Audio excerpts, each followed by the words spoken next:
मैं समय हूं और आज महाभारत की अमर कथा सुनाने जा रहा हूं। यह महाभारत केवल भरत वंश की कोई सीधी सादी युद्ध कथा नहीं है।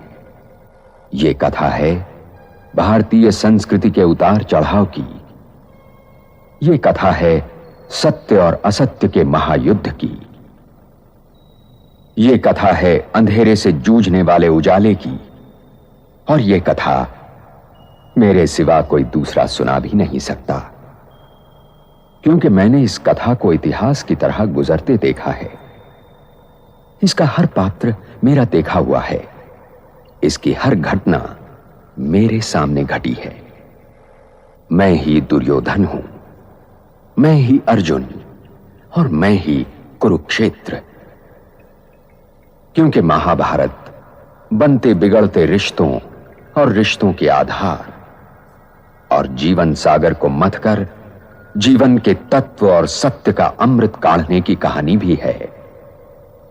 और यह लड़ाई हर युग को अपने अपने कुरुक्षेत्र में लड़नी पड़ती है, क्योंकि हर युग के सत्य को वर्तमान असत्य से जूझना पड़ता है।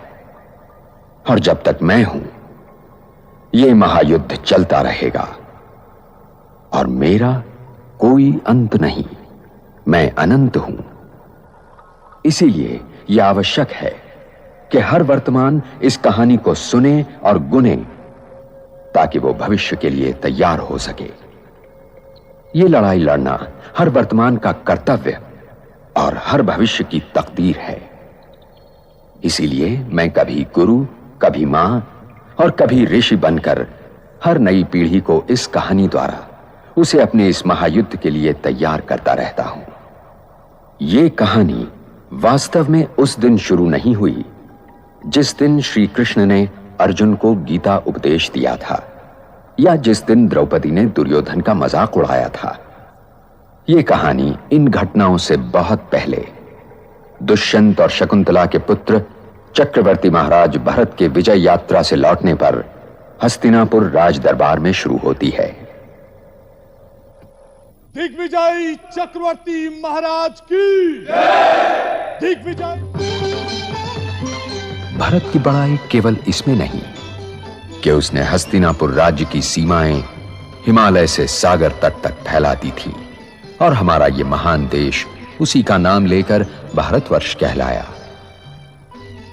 महाराज भरत की बड़ाई इसमें भी है कि उन्होंने ठीक अपने राज दरबार की मिट्टी में प्रजातंत्र का पहला बीज डाला और जन्म और कर्म के बीच में एक रेखा डालकर यह कहा कि जीवन का अर्थ जन्म नहीं, कर्म है। क्योंकि कुरुक्षेत्र वास्तव में धर्म क्षेत्र है। महाराज की जय हो। आज हस्तिनापुर की सीमाएं हिमालय से लेकर कुमारी अंतरीप तक फैल चुकी हैं। आर्यावर्त भारतवर्ष कहलाने लगा है। महाराज, समय आ गया है कि आप अपना युवराज नियुक्त कर दें। महामंत्री, ये घोषणा चंद्रवंशियों के पूर्णिमा समारोह में की जाएगी।